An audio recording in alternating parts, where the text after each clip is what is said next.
Hey, welcome to the All of You podcast. We're your hosts. I'm Siobhan Roy. And I'm Dave Martinell. Our relationship hasn't always been easy. Especially in the beginning, we were getting in the worst conflicts that sent us down a path of deep healing and inner work in order to get the relationship that we wanted. So whether you're on your own healing journey or just looking to improve your relationships overall, we hope that by sharing our lessons and struggles, we help you along your way. And with that, welcome to the podcast where we accept all of you. Well, it feels like you just don't care about my time. Don't care. What do you mean? Like, I've been sitting here for an hour and you got up and it just feels like you didn't care about my time and that I was waiting on you. Well, I didn't know what time we were starting. Yeah, but I was sitting here for an hour. Yeah, but if you would have told me what time we're starting, I would have been ready by that time, but you didn't give me an exact time. So I have to tell you what time we're starting? Yeah. So it's my fault? Mm-hmm. But if I would have told you, you still wouldn't have been ready. You don't know that. I would have tried super hard to be ready on time. You never, you're always late. I'm not always late, but you never tell me. You're never on time. That's not. Oh, if you keep saying always and never, we have to throw that in the trash because it's not always or never. It's like sometimes I'm late, but if you don't tell me what time to be ready by, then I don't know when I need to be ready by. Yeah, but you knew that we were supposed to be recording this morning, and I just feel like you didn't care about my time. Yeah, but we didn't even set a time. So it's my fault. Mm-hmm. Well, I'm not saying it's your fault. I did, but I'm not saying it's your fault. I'm saying that it's not my fault because if I would have known what time we were recording at, then I would have aimed to be ready by that time. Yeah, but it's all on me to set up everything and get fully ready. It's just all on me. If I can help, I will, but it takes more time for me to do my hair and makeup than you. So, and that's part of getting ready for the podcast.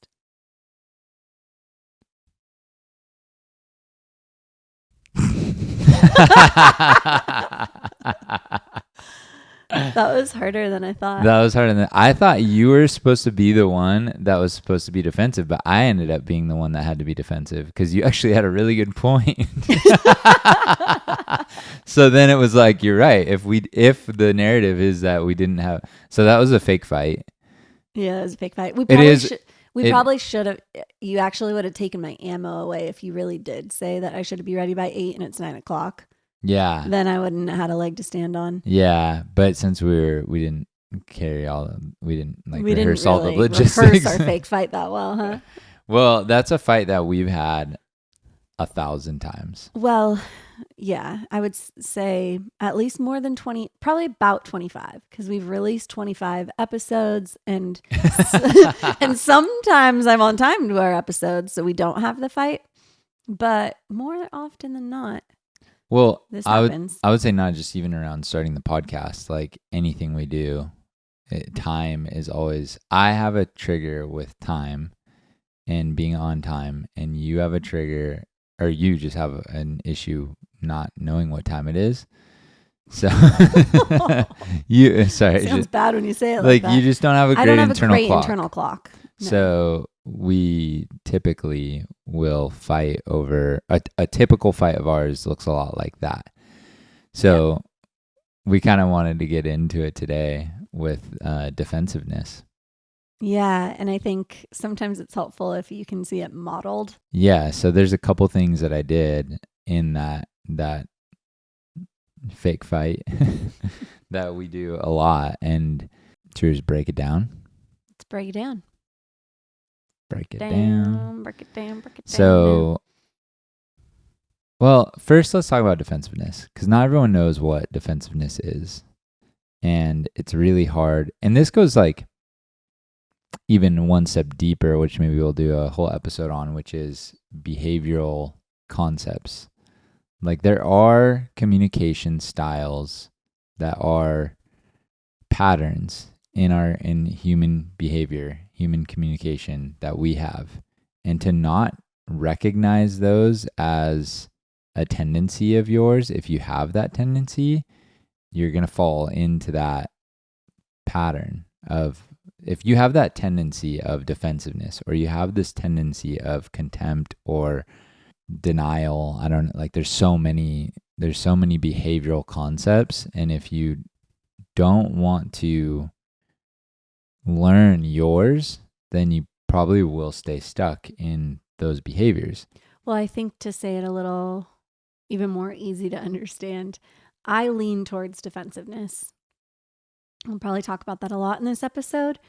And until I learned that I'm defensive and then started becoming aware in our conflicts when I was being defensive, that's when I learned to stop being defensive. And I'm not perfect at that, but I'm working on it.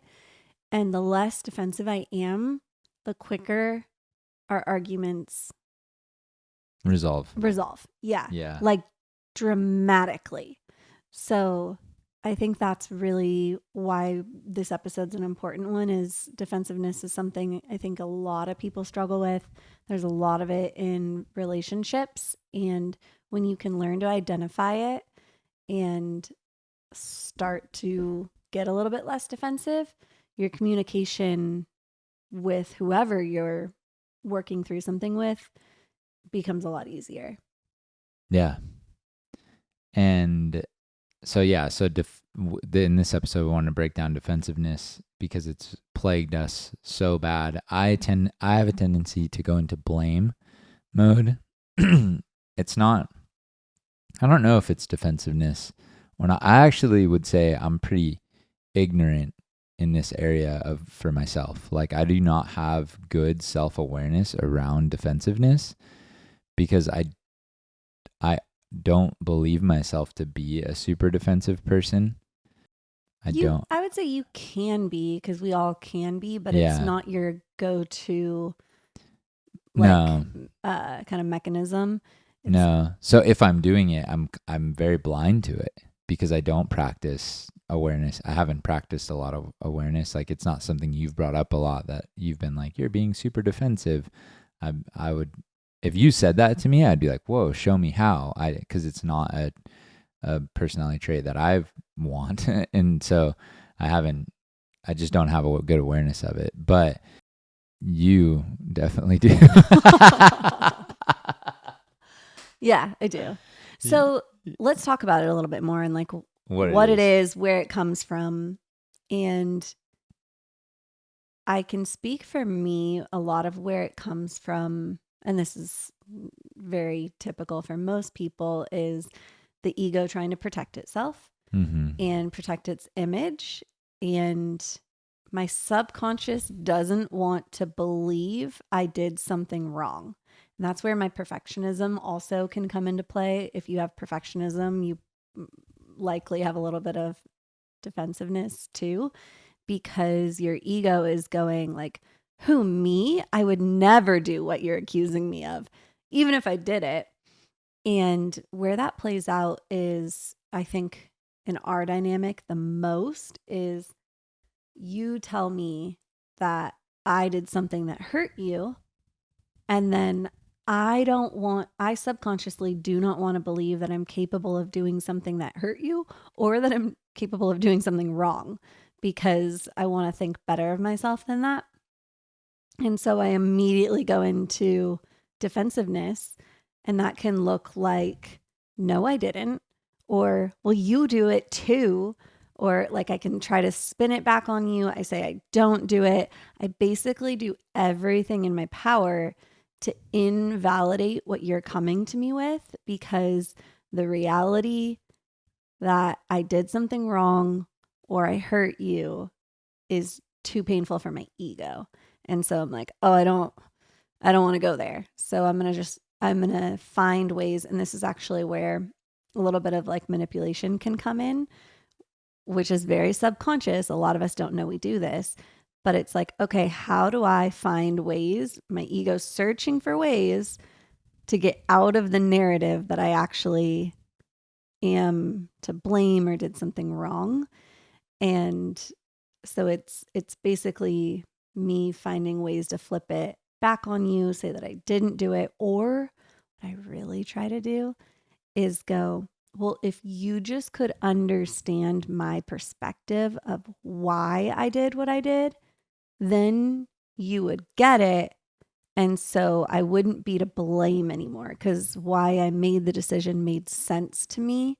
And so you just need to understand my perspective and we'll be all good. But what that doesn't leave room for is your ability to understand my perspective and still be hurt can exist, but I'm trying to not let that exist. Yeah. So can you feel that when you, like, how does that feel for you when you are, going into that manipulative state, or like, can you kind of feel it? It's really hard and it's taken a lot of practice. And it's really what I try to do is when we're in an argument of some sort, or you come to me upset about something, I actually have to, because my immediate reaction in my body is to be like, nope, shut them down. Like, I'm perfect. And I've had to actually like memorized this saying that was maybe Dave has feelings too, and they just need to be heard. And whenever That's your mantra? yeah. Yeah, because in that moment, it sounds really bad, but your feelings are not the priority to me. My ego's the priority. Whoa. Yeah. And that's where it gets in the way of love. Because like I define love oftentimes as caring about the way somebody feels. So if all of a sudden you're no longer concerned about the way they feel and you can't hold any space for their experience, like how they feel in their inner world, the experience they're having, you are putting something in front of your love for them. Yeah, and really it's that my ego is bigger than your feelings to me. Whoa.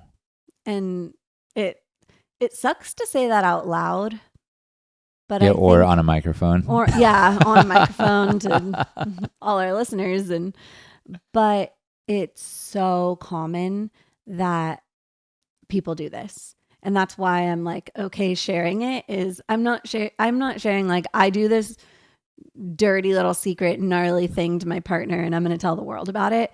I would say this is an issue in most couples and it runs defensiveness runs rampant. Anyone who has a hard time taking criticism typically has defensive tendencies. So that's people who struggle with perfectionism. It's very common. And it's just it's our ego wanting to keep us safe and going like, no, I'm not bad. Like I didn't do anything wrong, because we don't want to think we're bad. We don't want to think we hurt people we love. And we want to think better of ourselves, and sometimes we are, and that's where self-awareness comes in. And that's why trying to become more self-aware is loving, because if you can become aware of the subconscious ways that you are showing up and hurting those around you, then you can begin to work on it and you can show up more loving. Because I love you deeply. I don't want to hurt you, but my ego kind of loves myself a little bit more. And that is a lot of us. And that's why trying to kill our ego, especially in relationships, is so important. And becoming aware of how we interact in when we're communicating with each other, and what am I bringing to our conflicts that is perpetuating the cycle of conflict instead of squashing the conflict. And the suitcase of baggage I bring is typically defensiveness. And that stems from my ego wanting to be safe. So that was a really long rant, but No, it made sense. Like, I think something I wrote down about it was when we're in an argument or conflict with others, we often don't want to see their perspective when we're defensive. So, like you were saying, my ego's perspective of me is more important than your feelings. So that's kind of how I think we can recognize defensiveness when it's happening. So like, and one could say like, well, why do I need to know if I'm being defensive? Well, because it's not serving you for what you ultimately want, which is good relationship. I think most of the time our number one goal is to have these good relationships, and yet we are in this defensive pattern where we are upholding our perspective as more important than someone else in the room. And I don't resonate with that a lot. If I'm in an argument with someone who obviously has a mental illness, then I'm probably going to dismiss their perception. But if it's somebody I value and I care and I trust in an area, like I'm going to want to know their perception of me. And I at least want to know it. I might disagree with it, but I want to let them get it all out. Like I want to see what they're seeing, how are you viewing it that way? Like why? And just get curious and be like an investigator. So I think the opposite of defensiveness is to be almost like you take the fight that we opened up with. If it's like a crime, and you're an investigator of a murder, you would want to go interview all the witnesses to get perspectives. So I think of like life like this, like at the core, we are all as humans searching for the reality. We're searching for the right religion, the right view of God, the real reason why we're here, the reality of how we're able to connect with each other. Like what's the science behind it? How is life existing, and so we're in search of reality, and we're not born knowing it.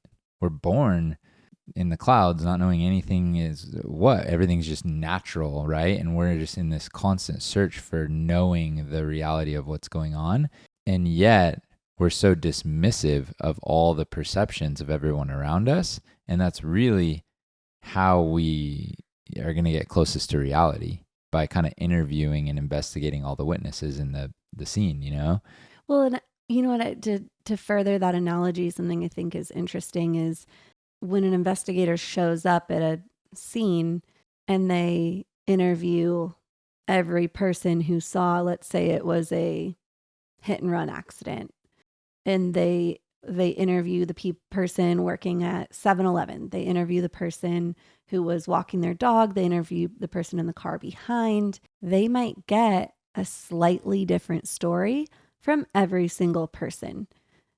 Yeah. There isn't really one version of reality that is like absolute incorrect.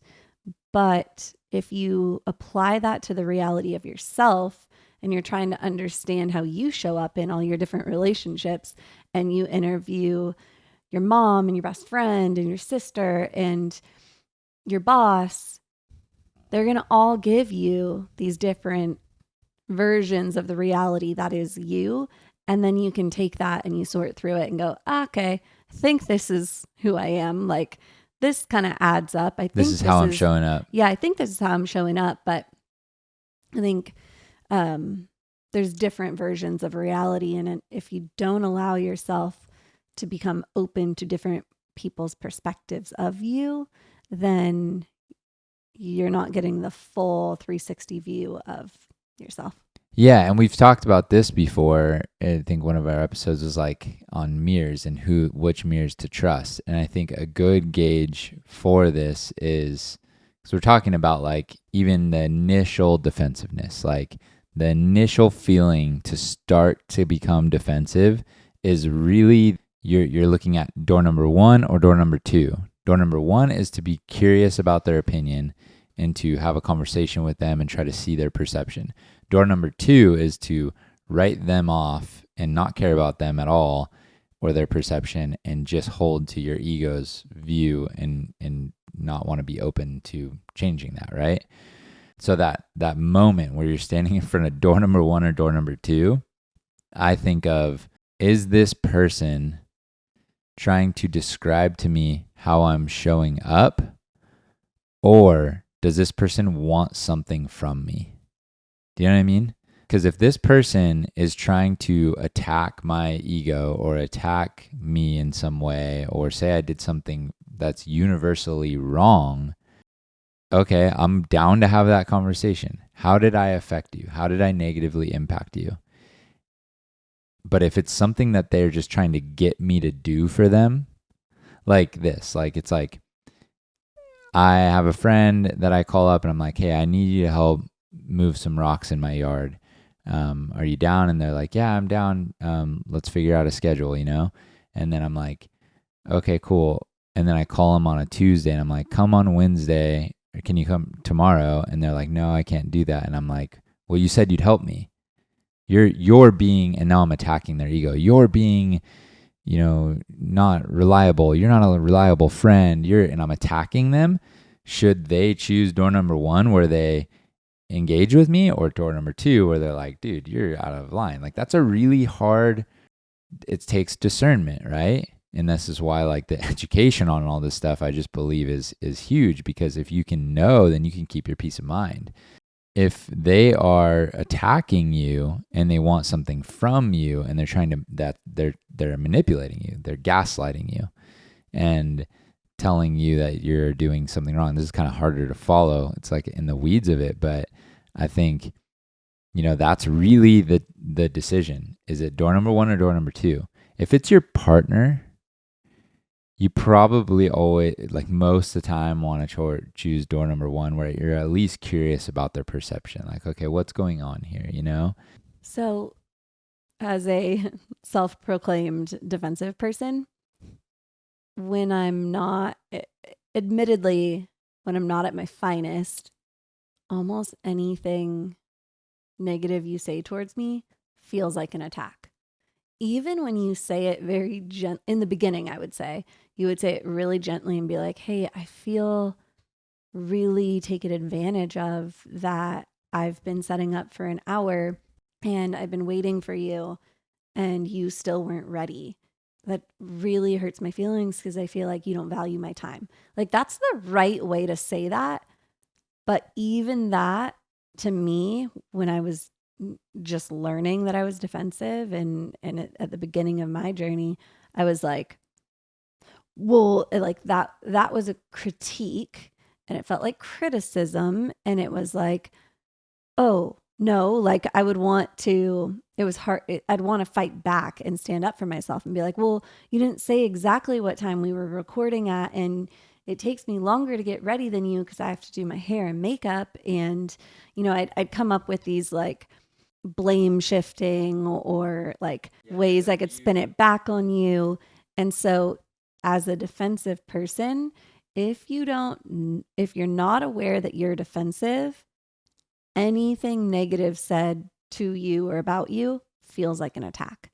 And so that's a really good trigger of, if the feeling in your body is attacked, to go, am I being attacked, or am I just getting defensive because my ego is hurt?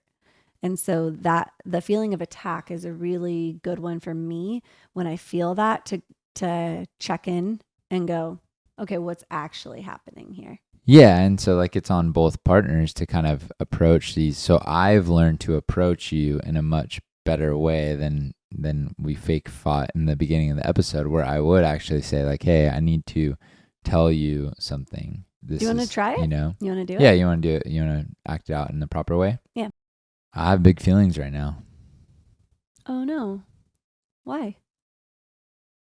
I feel overwhelmed and anxious because when we are late, so I'm going to be careful not to blame you right now, because that's not the move. So it's really just expressing my feelings and taking full accountability for my feelings, and not saying that you made me feel this way. So it's like, I struggle when we're late. If we say we're going to record at 9 a.m. Then when it's like 9:15 or 9:30, my blood starts boiling. I have a triggered response from, just being so late to things as a kid.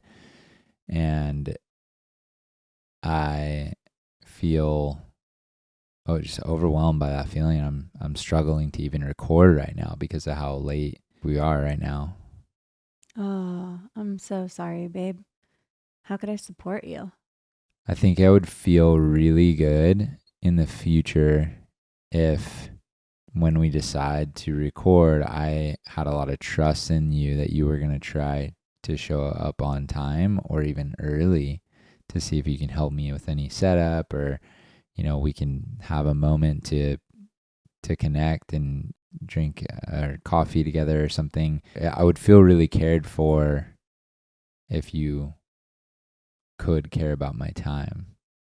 Yeah, I'm really sorry. I do value your time, and I know that this is hard for you when I do show up late, and I don't want to hurt our vibes when we're recording when I show up late.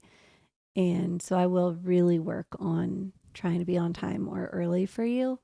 What would be helpful for me is if you let me know when we're going to bed the night before, like if we can agree on what time we're recording at, and then I can set the alarm so I know I'm getting up in time to actually be butt in chair ready to go by that time.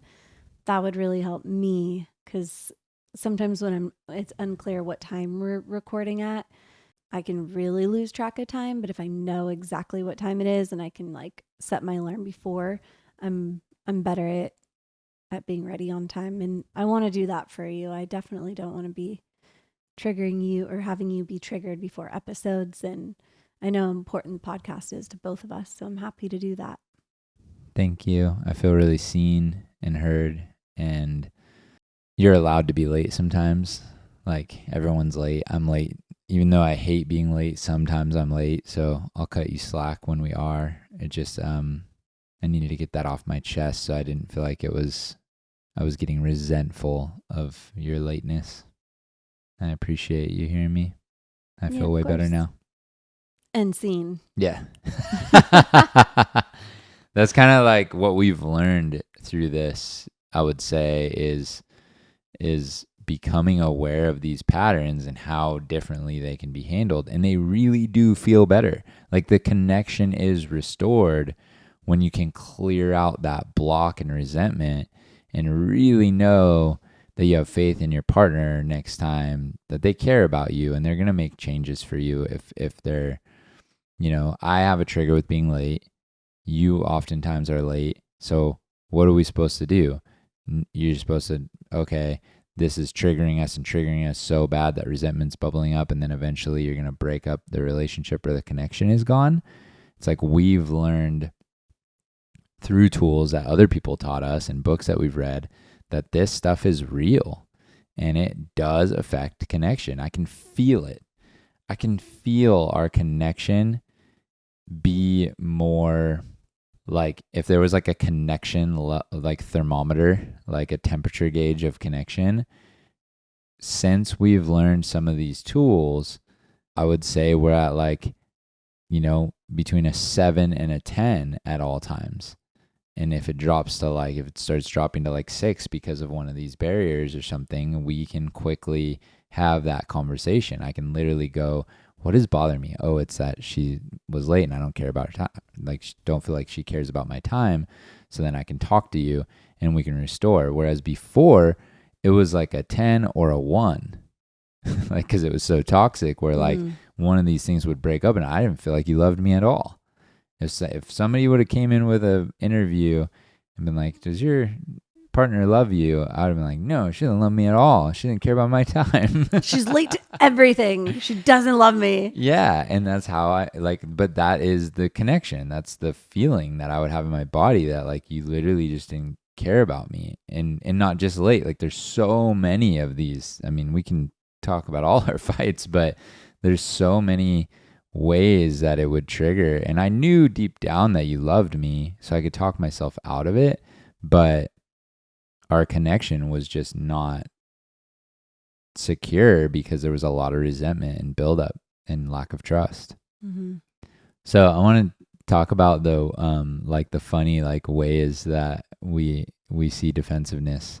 So like the other day, the girls, we were having dinner and they were kind of in a little bit of a tiff together.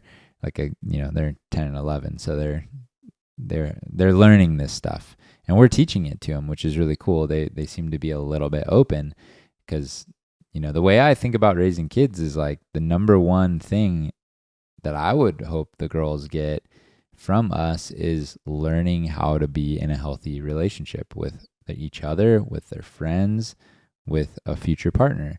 And if we can teach them that, I feel like that's the number one thing that, that's the priority in our home is healthy relationships. And we're not perfect by any means, but it's a high value of ours. So we're at dinner and they're in this like tiff and we're talking to them about it. And one of them says, if I would have responded that way, she wouldn't even accept it. So basically, like, I didn't do what I was supposed to do because the other person wouldn't even accept that, and blaming it on their behavior. So we both said at the same time. You're like, ooh, defensiveness. Yeah. I like at the exact same time, both of us. And then both girls like stood up straight in their chairs and like wide eyed. And we're like, almost like, how'd they pick up on that? Yeah. Like how'd they both know what we were doing? It's like, because we've trained studied our mind the dynamic to recognize these behavioral concepts. What would you call them? Some psychologist would have the right word for it, but like it's probably behavioral psychology is what it is. Mm-hmm. But so yeah, there's a few of these key things that are like classic defensiveness, which I think is something that everyone could benefit from learning in their own behavior. And I do it too. One of them is, how could we show it right now? I don't know what it is. Like if we pick the one that's like, you're doing the same thing. Like if we're in an argument. Oh, it's like blame shifting. Yeah. So if I'm like. It's almost if I was like, you're home so late. Like I thought you were going to be here by 7. You said you'd be here by 7. And I'm like, well, you're late all the time. And that's blame shifting. Yeah. Because it's going from the issue at hand to opening up to like past issues and shifting it onto the other person. Yes. So it's like diverting the attention from what did. actually happened to like the other person in past scenarios. Yeah. And it's basically saying like, my behavior, you shouldn't be talking about my behavior right now because you do it all the time. Mm-hmm. And so that's a classic way that we can get around from feeling remorse. We as humans, like really defensiveness is just trying to avoid the feeling of remorse or apologetic. And that remorse feeling is not a bad feeling. It's actually a good feeling, and it's actually really healing in the relationship. It's what, kind of mends the connection. If I'm late, if I said I was going to be home at 7 and I'm home at 7:30, I should come in the door remorseful. But if I don't, and you're like bummed, and I'm like, get over it, you're late all the time, and put the blame on you, it's going to instantly lead to a bigger fight. So the proper behavior is like, yeah, I'm a half hour late. It doesn't matter if you're late every single day of your life. I am still accountable for being on time. So do I want to show up as accountable for me, or do I want to, every area that you suck in, now all of a sudden I have a free pass? Like then we both just get to suck more. Like that's not helpful. So you have some areas you struggle in. I have some areas I struggle in. I don't need to use your areas that you struggle in as an excuse to also struggle in those areas. Like actually, let me be more accountable to be on time and show the way, and lead in an area that I'm strong in. So yeah, blame shifting is huge. That's like, I would say that's almost the number one thing I see is basically, I'm not going to take accountability for this because other people do it too. Mm-hmm. And trying to look at the other people who also did the thing. And I just, like, when the girls do that, if they do that to me, I go, so her poor behavior makes your poor behavior okay somehow? And they go, I guess not. And I'm like, yeah, we're not grading on a curve here. Like, like, do you want to be somebody that's accountable for your actions or not? I think everyone would say, yeah, I do. So then start. The next one is, that's not what I meant, or defending the intention behind it. So like a classic is like, if you're late and you're like, well, I didn't mean to be late. I woke up early, like throwing out a bunch of excuses and saying how it wasn't really your fault that you were late, which doesn't help the situation at hand. The situation at hand, once we sit in a chair and I'm upset with you that you're late, what would help is you seeing how it negatively impacted me and taking accountability, not defending it. I would say that's something you do really well, is the moment I say I'm upset with something you did, you fall on the sword really hard, and it actually ends the conflict really quick. Because if you can say to someone, yeah, I'm so late and I am so sorry. I totally disrespected your time. I am making you late now. You don't deserve this. It's so my bad. Like, I'm really going to work to not have this happen again. It's almost like, as the person who's upset, I almost can't continue to be upset at you, because I'm like, how do I keep fighting with someone who's genuinely sorry and taking accountability? There's not a lot I can really even fight back with. So falling on that sword and apologizing squashes it so quick. And you do that well.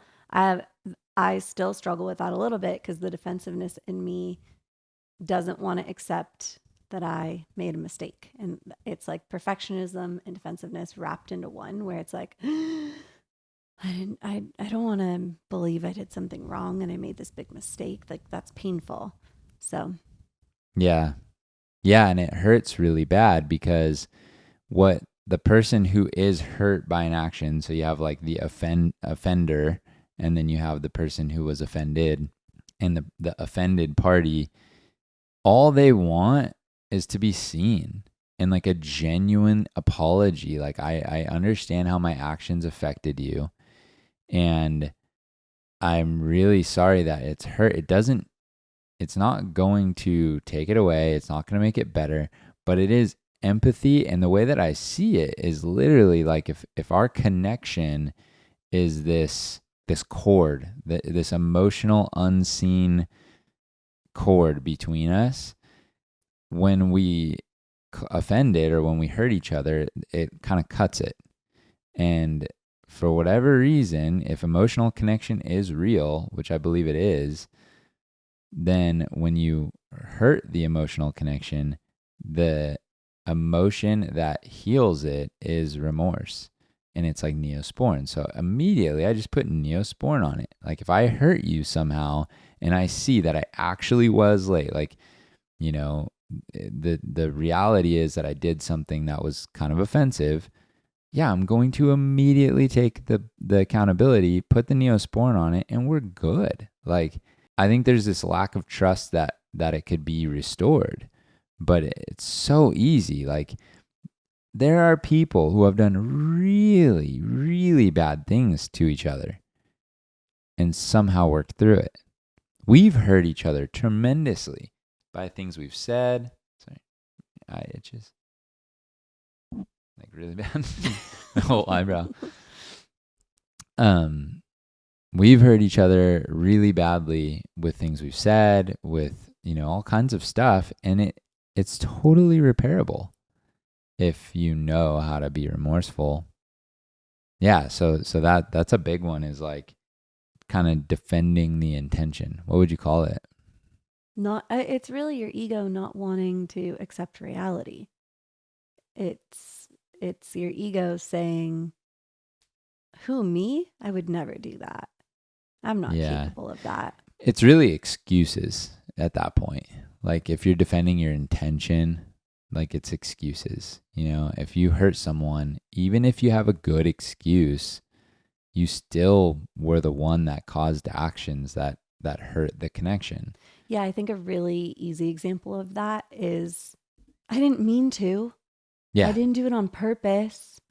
And it's like, of course not. You're not evil, but you did make a mistake. So Yes. you have to say sorry and take accountability.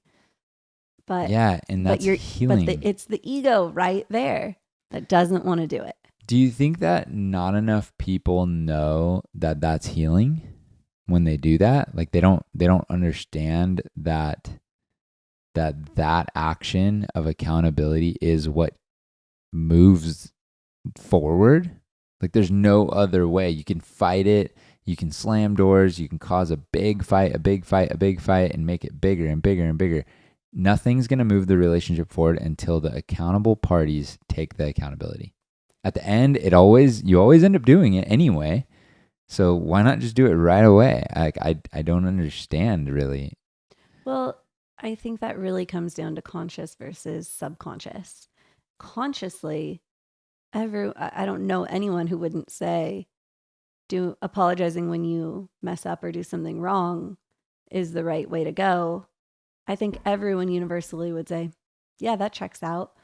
But on a subconscious level, when you are in a conflict and you're feeling attacked, your ego is trying to protect you from feeling like you are imperfect or capable of making mistakes. Like when you're in it, your subconscious doesn't do what your conscious knows is correct unless you work on your self-awareness to be able to, in the moment, identify what you're doing.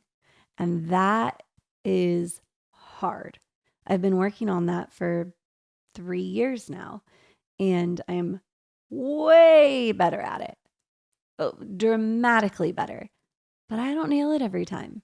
It's really, really hard to in a conflict where emotions are high. Sometimes we're triggered, so we're literally feeling past pain from events in the past and we're out of reality. When you have all that going on, to go inward in that moment and go, okay, what's actually happening here? How am I really showing up? Am I being, and like learning that you're being defensive and then actually giving yourself compassion and then going, okay, no, it's okay. You made a mistake. You're not a mistake. It's okay. All you need to do is apologize and take accountability. But sometimes, like, I'll even get to that point in my internal dialogue where I'm like, all I got to do is just take accountability and apologize. And my ego is like, don't do it. Don't do it. It's going to kill us. We're going to die. Don't kill me. Don't kill me. Don't tell him that he's right. Don't do it. And it's like, it is a monumental lift for me to be like, you're right. I messed up. I'm so sorry. And I'm getting better at it. But in the beginning, it was like everything in my body did not want to just go, yeah, you're right. I did mess up. I did hurt you. Yeah, I totally see why you're upset. I really, really messed up. Like that did not want to come out of me. What wanted to come out of me is like, you're so sensitive. You always get hurt all the time. So what am I supposed to do? Like walk around and bubble tape and watch everything I say because you're always so sensitive if I say something? Like that's what I want to do, right? And be like, gosh, I'm going to shift the blame back onto you and just say, I didn't make a mistake. You're just too sensitive. But ultimately, that's not reality. The reality is I hurt you. And then me telling you that you're too sensitive and to get over it is just further hurting you. Yeah, So, that's a big one. Like telling someone they're too sensitive is basically saying like my actions were right and you're wrong for feeling. I knew Like, that it was whoa. going to set you off immediately when I said that. And you're going to have thoughts on it because that one is like, That one's close to home for that me. one. Yeah. Well, because, and I actually think there is I don't know. It's debatable whether too sensitive is a thing, but for me, it's not about being sensitive. It's about being in reality. So like if somebody is getting triggered all the time at like a friend making a joke or making fun of me, and I'm getting triggered and I'm being really sensitive to that joke, then that is kind of like what somebody would say is, oh, that's too sensitive. And it's like, well, yeah, because you're not in reality about the joke. But being more sensitive as a human to people's pain and feeling more, like your capacity to feel more is, I mean, I think that's the greatest thing in the planet. That's what we're all trying to do, is feel more. Like, how do we get the most out of this experience? That's why we want to go somewhere where our adrenaline spikes like crazy. That's why people do drugs because they want to feel more.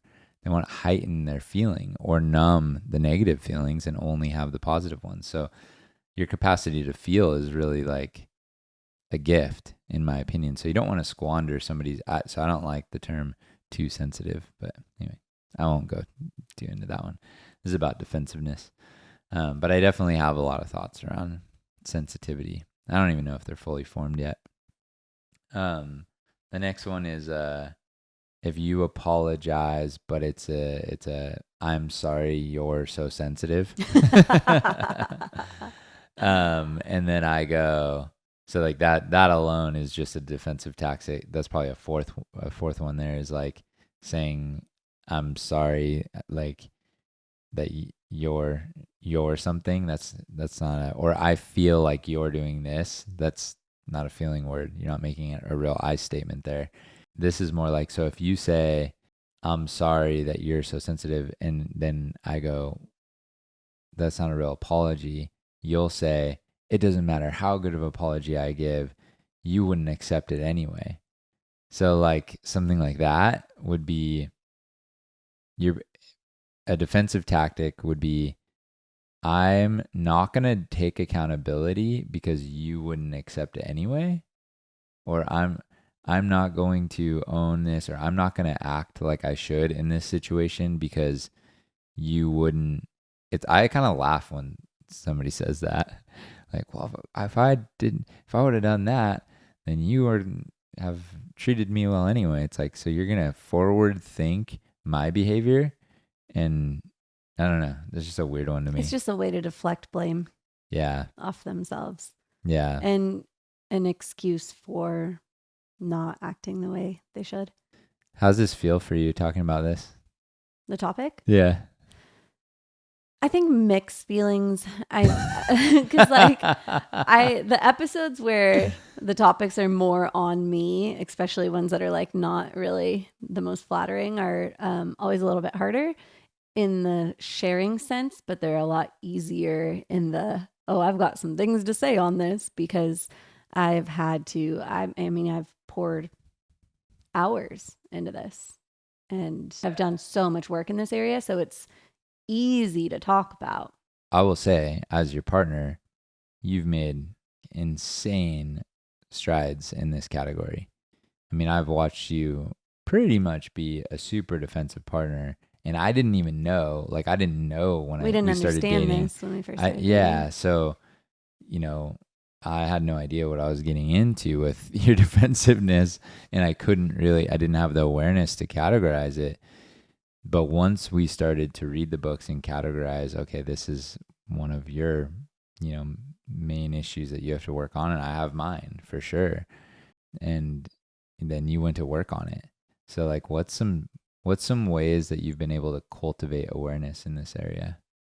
I think the top one is the little sentence I memorized when we're in a fight, going, maybe Dave has feelings too and just needs to be heard. And 9 times out of 10, if you're upset with me and I just let you vent it out and then I validate it and then say sorry, the conflict is over in minutes. Yeah. And could be even a minute or 30 seconds. Yeah. if I go the route of denying I did it, getting defensive about it, then you feel invalidated. You don't feel seen. You don't feel heard. You feel more hurt. And then you start getting more reactive. Like you're getting more heated. And as you get more heated, I get more heated, and I watch the conflict rise. Yeah. So I think slowing down when in conflict, and I think slowing down in conflict, but then also I've accepted the reality that I make mistakes and I hurt people I love. For a long time, I would not accept the reality that I hurt people I love. That was a core belief to my core. I was like, I do not hurt people I love. I am loyal. I am protective. I'm all like, I would never hurt someone I love. But the truth was, I would never hurt someone I love consciously. I do it subconsciously without knowing. And so accepting the reality that I can hurt people helped me to go, okay, when they come to me hurt, if I love them, I will take accountability and apologize. That's what love is seeing them wholly and apologizing. That's what they need from me. Because you care about the way they feel. Because I care about the way they feel. And so kind of doing that reprogramming in my mind of I hurt people I love. Not on purpose, but I do it. And I want to be someone that apologizes and corrects my mistakes when I make them. Really doing the work to reprogram myself to believe that about myself.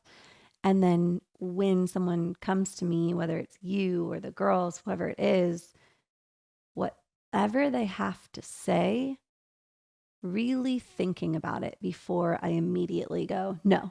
If you're coming to me and saying you're hurt by something I did, going, I am capable of hurting him, so maybe I did. And like being that willingness to accept that I can hurt people. And in the moment saying, this person has feelings too. They just need to be heard. Yeah. So that's really what most people want, is once they're hurt, is just have it validated and feel seen. So it's slowing down and committing and accepting kind of a little bit of that ego death of you're not perfect and you're going to hurt people. Yeah. That's good. It's hard. Yeah. It's hard to slow down. And I think like that's a really cool, if you're listening, of course you're listening. How do you feel when you hear the words, I hurt people I love? If you're immediately in your body, you're going, no. Okay. You might struggle with defensiveness too. And you can join my support group. We all hurt each other. Yeah. You're not going to get through life as a flawed human, not causing pain to those you love. Like you're going to cause pain. It sucks to realize that, but the self-sabotage in it is when you don't realize that you do negatively impact people, you tend to not be open to the ways that you negatively impact people, and therefore it keeps you stuck in the same pattern of negatively impacting those you love. And it's so sad. It's really sad. And I don't think, you just think about people who break up, who are like together in these relationships for 3 years or 4 years, and then, or 10 years, whatever they're in, and they end up breaking up because they couldn't find these patterns in their relationship and heal together. And most of the time, neither one of them wanted to break up. Like in these situations where people have so much invested time, they just don't know how to treat each other well. Like if we broke up, it would wreck our home. Mm-hmm. Like everything we've built everything, all the photos of all my trips that I've been on in the last, couple of years, like are with you and the kids and how much the girls love you. And it wouldn't be because we wanted to break up or just didn't. We got together for a reason. We liked things about each other, but sometimes you just don't know you're doing these things that are really damaging to the connection. And once you kill the connection, it's really hard. I mean, I know people who have killed it and restored it, but like I would say 99% of the time, if you totally kill the connection, people are moving on at that point. It's pretty much over and people are moving on unless, they go through a couple of years of unpacking resentment and all that stuff. Once you build that wall of China between you two. Yeah. And I think that's why defensiveness is one of those. It's every time you act defensively, you kind of put a brick in that wall. Yeah. If you can't apologize, take accountability, and also when you're defensive, you're just escalating fights more, and fights are happening more often. At least that was our story. So yeah. Well, it's really hard to trust somebody emotionally with an emotional connection that you come to with your heart in your hand and you say, I'm really emotionally hurt. That's a vulnerable statement. I'm like how I approached you when we redid the fight. It's like, I'm really overwhelmed and I feel uncared for in this way because you're not managing my time. That's a vulnerable statement. I'm taking my heart, I'm letting you see it. And then you go, it's your fault, or blame shift, or use one of these tactics. You're basically taking my heart and then slicing it with a knife. Yeah, I think that's actually a really good point you made, because in every argument, takes two to tango, right? One person might be defensive, both might be, whatever, but the person that's approaching, how you approach it's everything is just as critical. Yes. Because if you come to me and you're like seething mad and you're like, you're always late to the podcast, you're never on time, and I'm always setting up without you. This is not a 50-50 partnership. You're only bringing 30% into this, and I don't even know if I want to work with you. How is the other person going to respond? They're going to be like, that's not a coming from a place of, hey, let's work through this together. That's coming from like a very accusatory, harsh, not talking about how they feel, but talking about the other person's actions, and very reprimanding and condescending. So defensiveness is it's an easier reaction when you feel attacked, and that it kind of is an attack. So if you don't want your partner to react defensively, you can help them by showing up with how you feel and how you're impacted. All I statements, no you statements. So how do you do that? Go listen to episode 2 or something. I think it is how to feel your feelings. Yeah. Because if you don't know how to feel your feelings, you don't know how to tell your partner how you feel. And they're always going to react, not always, but more likely they'll react defensively. So that's where feelings is literally the key to everything. It is, because if we sit down and I'm upset with you about the being late, and I'm just showing anger, and I'm just mad at you and blaming you, and I don't even know why I feel the way I feel. I'm just throwing things out at you like daggers, like you're always late. You don't care for me at all. You don't care about me. Those are all really, really weak attempts at love and restoring. You're trying to restore the connection. You feel the lack of connection between you two. You feel hurt. You feel like somebody did something that hurt you. You just don't understand why or how it hurt you. And if you don't understand your feelings, you don't understand why or how can you properly communicate to the other person what's going on in a way that's productive? And then it's harder to stay in reality, because it's like, okay, I'm feeling all these big feelings, but you're only 15 minutes late. What's the appropriate reaction for you being 15 minutes late? It's not blowing up on you for every time you've ever been late in the past and coming with this tidal wave of emotion at you, but that's where I feel. So sorting through that is huge. That's a whole nother episode. How do you do all this? It's super tough. I mean, the reason we are here talking about it is because we've handled it poorly and we've handled it well. And when we handle it well, I literally gain my life back. Well, that's defensiveness. And it's one of the 4 horsemen. Yep. By Gottman Institute. If you have defensiveness in your relationships, it's one of the 4 key horsemen of a marriage that will end, or a relationship that will end. Lay down the sword and lay down the shield. And take care of each other's hearts. Care about the way they feel. Watch what happens. Yeah. And then look out for dragons, because their fire could knock out everything if you don't have a sword or a shield, Yeah. All right. Love you. Love you too. Bye. Bye.